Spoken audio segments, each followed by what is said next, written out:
Hi, I'm Wesley Ray with BKM TV. With me today in the studio is Kristen Alberino. Kristen is a public affairs specialist with the Social Security Administration. We're here today to talk about Social Security, some changes that are recent, and some commonly asked questions. Kristen, first off, thanks for being with us today. Thanks so much for having me. Appreciate you taking the time.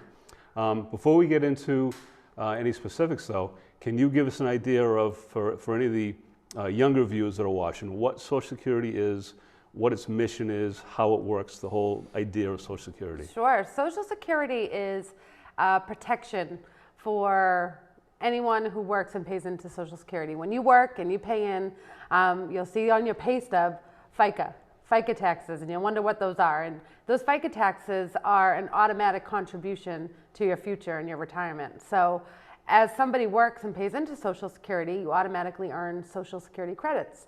And once you've earned enough credits, you are eligible for a retirement benefit once you reach retirement age. So currently in 2014, every time somebody works and makes $1,200, you earn 1 credit. You can earn up to 4 credits per year. So for this year, $4,800 gets you your 4 credits for the year. The more you work and pay in, the higher your benefit will be later at retirement. But it's not just a protection for retirement, it's a protection for someone if you work, pay into Social Security and were to become disabled and no longer able to work. That's a protection for you and your family. If you did become disabled, or even if you were to pass away, you potentially have money there for a spouse and children that you leave behind, or that you can no longer financially support because you went out of work early. So that's in a nutshell Social Security. There's benefits for spouses, children, retirees. So Social Security is a lot of things, but most importantly, it's a protection for your family. All right. Is it optional? Does everyone have to contribute and be part of Social Security? Yeah, and most people do contribute to Social Security. There are municipal employees like teachers and in Massachusetts and other municipal workers that contribute to their own pension system. But when you work in the public sector, you pay into Social Security, and that's automatic, comes right out of your paycheck. Okay. Now, when we retire, so that you pay so much money in, you get credits, and we know there's a certain age when retirement kicks in. But with regards to disability, if someone was to get disabled early in their career, could they start collecting benefits at that point, or do they have to wait till retirement even though they're disabled? No, right, and that's a great question. When you become disabled, if you're over age 31, you need to have worked 5 out of the last 10 years under Social Security. So there has to be some recent work. So if you were out of work for a long period of time and then became disabled, even though you have your Social Security credits, it could prevent you from collecting disability. So there just has to be some recent work leading up to whatever the disability is. Okay. So otherwise, at retirement, you can technically take your retirement as early as age 62.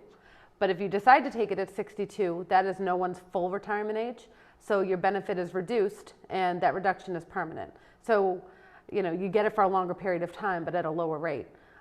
Full retirement age for the folks walking in today is age 66, and that's the point in which a person gets 100%.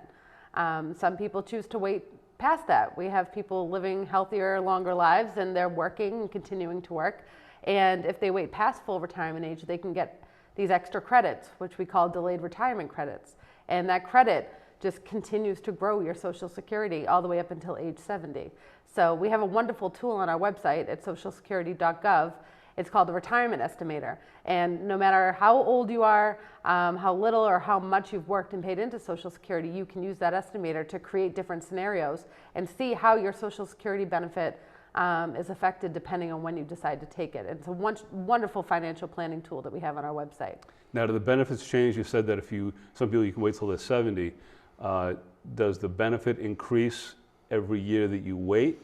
So if someone didn't take it until they were age 80, would the benefit be higher than at age 70? Or right, does it at cap age 70 is the max. So okay. 70 is when the delayed retirement credits stop. But it's about an increase of 8% per year for each year that you wait. But even if you wait 6 months, it's continuing to grow. You don't have to take it at each year. You can take it at 64 in 3 months, and okay. Every month your benefit continues to grow. So this obviously waiting until 70 is probably the best idea if you can afford to do it. If you're Right, working and there's so many, that's the most popular question I get is financially what makes the most sense. And I can tell you that there are people that take it at 62, they're done working, they want to take retirement early, they don't have financial responsibility like other folks do, and they don't like working. I mean, they're not healthy. That's the most important thing is, are you healthy? Do you enjoy working? And what are your financial responsibilities? So it's completely and 100% a personal decision. Okay. Now, the reason that what motivated us getting together was you said there were some changes to Social Security that you'd like to talk about. So Sure. please feel free to let us know what those changes are. Yeah, and beginning August 1st of this year, we no longer are issuing Social Security number printouts in the office. Historically, we would issue these Social Security number printouts for folks that need them, most commonly because they got a new job and their employer wants verification of their Social Security number and they didn't have their card on them for whatever reason. So they would come to Social Security and we would verify who they are and we would give them a printout of their number to use for that purpose. There's other reasons that people need verification of a person's Social Security number, but as of August 1st, we're no longer giving those out. This document in and of itself, we're trying to cut back on fraud. It's a huge mission of the agency, Sure. is to protect people's personal information. And this form is not an official document. It's something that could be tampered. It's something that can be lost, leading to a whole world of issues. So what we're telling folks that still find themselves in a situation where they need a Social Security number verification for whatever group, they can apply to get a replacement Social Security card, and the card, when it comes in the mail, will be their verification. But if the reason they need it is because they got a new job and their employer is asking for it, the employer can register at socialsecurity.gov under our business services and verify Social Security numbers that they receive. So it's not like the employer can obtain a person's Social Security number, but rather just verify the information that they got was accurate. So employers, we're trying to do outreach and things and let employers know that that's an option. And it's, if a small number of employees and their information can be verified immediately, so it's not even an overnight process. Sure. All right, good. You got into my first question. You hit a little bit. I've had my Social Security card for a long time, so if I was to lose my Social Security card, if someone does, how do they get that replaced? Yeah, if you need and do they need to replace it? Yeah, and that's the even bigger question. A lot of people will ask if you need to get it replaced, and honestly, it's infrequent that somebody asks you for your Social Security card. So if you don't need it, we recommend you don't get it replaced, because this document, as you know, is an important document. You never keep it in your wallet. You want to keep it in the lockbox at home. But don't feel like you have to rush in because it got tattered, torn. You can't, if you need it, then come in and you get a replacement. And by coming in, it's one of the only business services you cannot do at our website. You will come in with 2 forms of ID, and it takes a few weeks to process, and you'll get it in the mail. Okay, all right, great. Now, we get our Social Security statements every quarter. They come out every quarter? Well, actually, that's another change. 6 months? Social Security, 2 years ago, stopped mailing out the statement automatically. Okay. As a way to protect Social Security, the solvency of the program. That statement, to issue it to everyone, was an astronomical amount of money. So we stopped sending out the Social Security statement automatically. There are some rumors, if you will, surfacing that they will resume in some way, shape, or form. But the best feature that we have on our website right now, it's just wonderful, is a My Social Security account. If you go to socialsecurity.gov, right on the main page, you can create a My Social Security account. And a My Social Security account, for those of us that are not collecting benefits yet, will get our statement, just the way it used to come. Have all our earnings, tell us what our retirement benefit will be, what our spouses could get, what our disability payment would be, and all that information is available for us. So that was something we would see online, or you'd still get the hard copy of it? Nope, no hard copy. You can print it Oh, online. right from there. Yep, Okay, yep. So you can request one online to be Yep. mailed home as well. Okay. But having your My Social Security account will allow you to access that information whenever you want. And the nice part is, when I signed up, I got an email reminder every year since that reminded me to go and check in and make sure everything looks good, because we want to make sure we're getting credit for everything, and we want to make sure the earnings from the previous year were posted. Right. So that's a wonderful thing. And for the My Social Security accounts aren't just for people that are not collecting. If you are already collecting a benefit, you can create your own My Social Security account, and it opens a whole world of things that you can do. You'll be able to see your payment history, update your address, phone number, direct deposit. You can also print your benefit letter. A lot of organizations, when you get Social Security benefits, need proof of how much you get per month. And when you have a My Social Security account, you can print that letter whenever you need it, whether it be for a mortgage or refinancing or housing or landlord, whatever the case may be. And that's a huge workload for us. A lot of people need that letter from time to time. So to be able to get it whenever you need it, it's wonderful. Now, how often is that information updated on the website for each individual person? Oh yeah, it's always up to date. Always up to date. We have various times on the website that they do their updates and things, but. All right, good. Yeah, it's the My Social Security. We've just got wonderful reviews on it. And how long has it been up and running? It started in January is when it was officially up. And a lot of people will ask, how do I know it's safe and secure? Social Security uses the best encryption technology to protect somebody's information. Like I said, that's one of the biggest things that Social Security is concerned about, is protecting people's personal information. Sure. So what we've done is we've actually contracted with Experian, the credit reporting agency. So when you first sign in for a My Social Security account, it's going to ask you 4 what we call out-of-wallet questions. So not questions like, your mother's maiden name and things like that. Questions that really only you should know, that's being pulled from your credit report. Could be something as simple as, what zip code did you live in 1998, and it's multiple choice, or it could be something a little bit more complicated, like what year did you open up this credit card, Well, it's interesting. I went on it yesterday to myself to open an account. Yeah. And it asked me, it listed 6 different license plate numbers. Yeah. And it said, one of these license plates belongs to one of your cars. Which one is it? So I said, oh, that's interesting. That's a very common one. Yeah. One of the questions also could be, which one of these credit cards do you own? And then could be like all of the above, for some folks. But as a public affairs specialist for Social Security, I'm out in the community doing retirement seminars or trying to get the word out in any way, shape, or form about Social Security benefits, whether it be disability or even our low income program, supplemental security income. So right now, we're actually offering for myself and maybe a colleague to go out to an organization and sign people up for their My Social Security accounts. We'll bring, our computer system in case somebody doesn't pass their test in those 4 questions. We can reset them and give them new answers. So right now, that's a thing that we're doing. We'll go to, big housing facilities or apartment complexes and just sit there and sign people up and walk them through because just because we don't give out the statements doesn't make the information any less important. It's still very important for people to be reviewing their earnings and know they're getting credit. Sounds like a good option. Now, when you go to these seminars and different places, I'm sure one question is, how do I retire? What happens? How do I do that retirement thing? How do I make that jump? Yeah, I mean, Social Security, historically, you would have to make an appointment, come in, and right now you can go to socialsecurity.gov and complete your retirement application right online. Once you hit submit, it goes right to your local Social Security office. So for Braintree residents, that would be the Quincy Social Security office, and somebody will have it the next day, review it, and process it. It's wonderful. It takes 15 minutes to have that application submitted. You can file for Medicare online as little as 10 minutes. Get your card in a few weeks. Disability can be done online, and although the application process tends to take a little bit longer because there's a lot more information we need from you, it can still be done online in the comfort of your own home. So you can, kind of take your time and make sure you're giving us all the medical information that you want us to have. So the most important thing is financially knowing that it's time and knowing that Social Security isn't going to replace the income you had when you were working. That was never its intent. For most of us, Social Security is only going to replace about 40% of what we had as far as when we were working. So we need to take into consideration savings, pensions, and investments.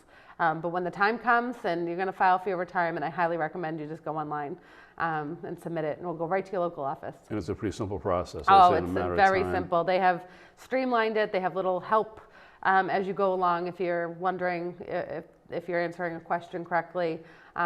It's really a wonderful thing, because sometimes if you want to come into our office, we're not closing our doors. We're just making these options available for people who want to do their business at home. Sure. But sometimes it takes 2 months to get an appointment. I mean, we have so many people coming in and filing for Social Security right now. So some offices is a lot better than others, but you know, you could be waiting quite a while to get an appointment to come in to file for your retirement application. And that's fine, but you could submit it online and have it done that day. And not have to wait the 2 months. Yeah, It's done that day. we'll have it the next morning Sure. to review it, look at it, and it's like you filed in your office because it goes right to your local office. So it doesn't go to cyberspace, it goes right to a human close to home. So Sure, good. Now you say then it needs to be reviewed. Once it's reviewed, in general, how long would it then take to finish the process? I yeah, guess? you can actually file your application up to 4 months before you actually want your check to start. But when you submit your application, we will send you correspondence, you know, usually within a week that just says, we received your application, everything looks good, this is when your first payment will start, this is how much you'll get. Most people do choose to submit their application in advance to kind of get it all squared away. But again, you can do it up to 4 months in advance. So if you don't want your check, you know, for August, you can submit it now. If you want your checks not to start till December, you can actually have it all squared away. Right. Yeah. Now you talked about applying if you're disabled. Can you talk about that a little bit? Yeah, What that process is like? It's a definitely, filing for disability is a lot more involved. For Social Security disability, you would file an application just like with anything else, but in addition, we're going to ask questions about what doctors you've seen, what conditions you have, how does it prevent you from working, medications, tests, all of that. And that's actually why I feel like people are taking advantage of filing online, because you can actually take your time to go through that and make sure that you put all your doctors, hospitals, clinics. Once we have that medical information, we ask you to sign a medical release form, which will allow the state of Massachusetts Disability Determination Services, who make the decision, to get in touch with all your doctors, get all your medical records. And that process could take, on average, 3 to 6 months before we actually have a medical decision.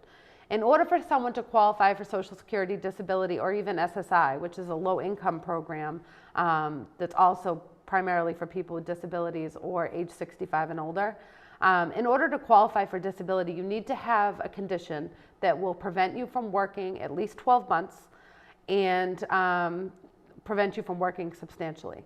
So we're looking at something that is not going to only be keeping you out of work for several months. It's something that's a long-standing sort of disability, and it can be physical or mental, or a combination of both.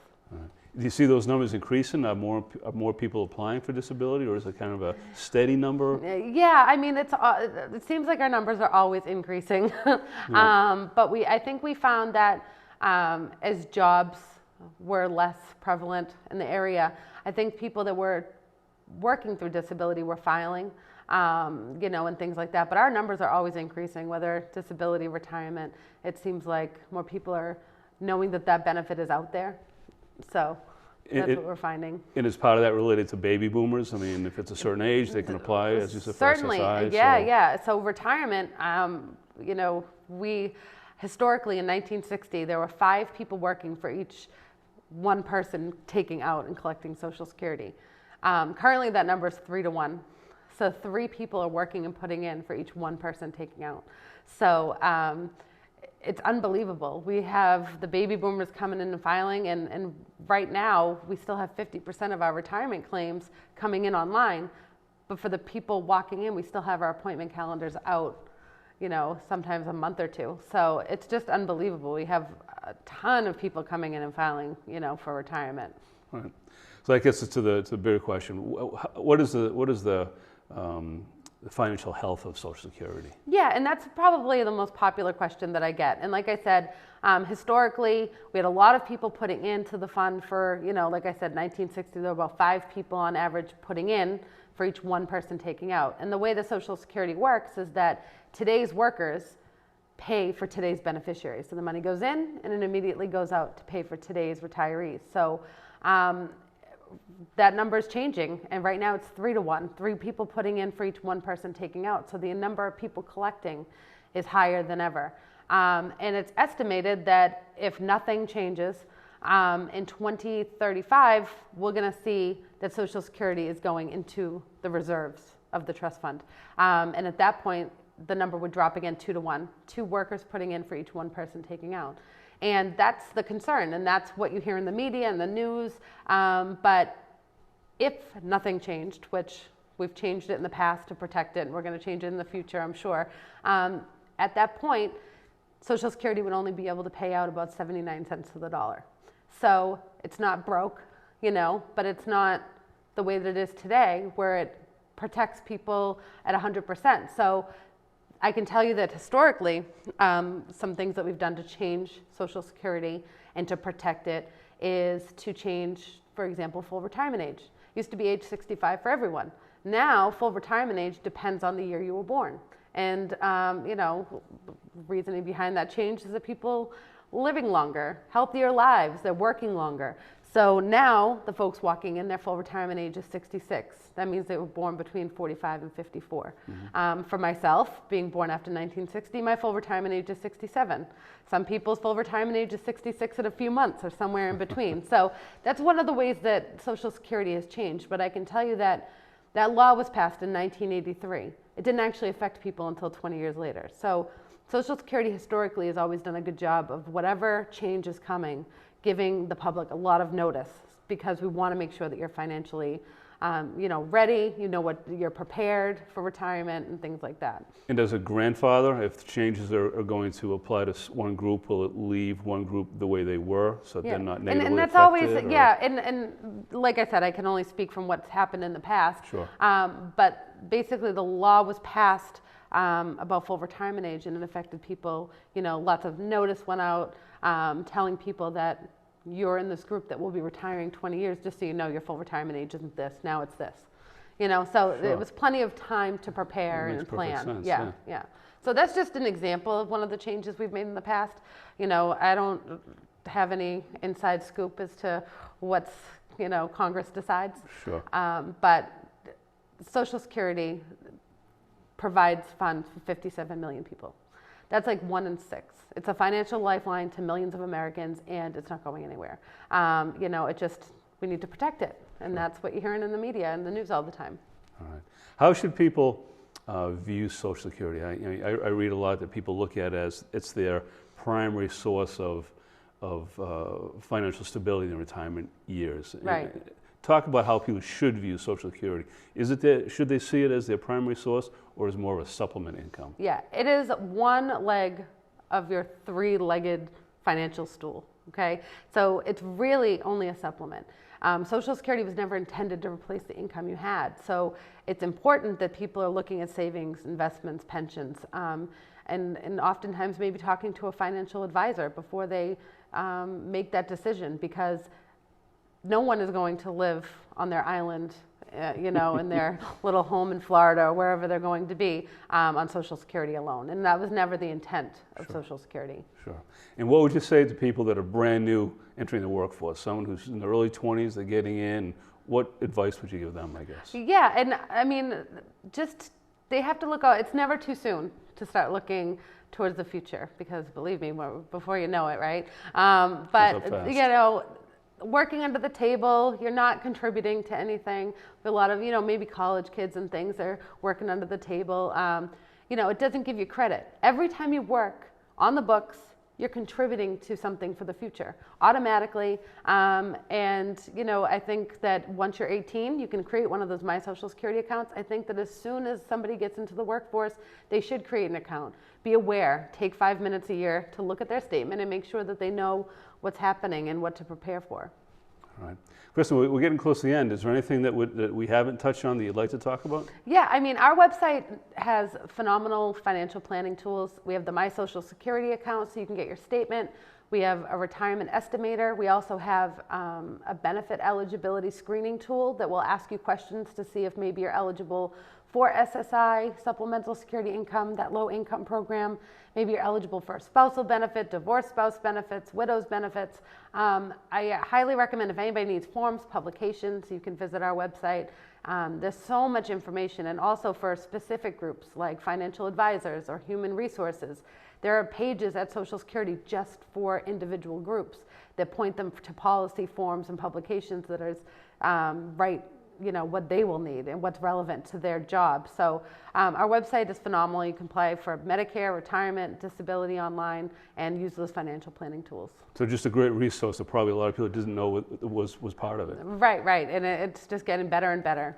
All right, great. Well, Kristen, thank you very much for being here. Thanks so much. Appreciate your time, appreciate all that good information. Great, thank you. I'm Wesley Ray. Thanks for being with us today, and we'll talk to you soon.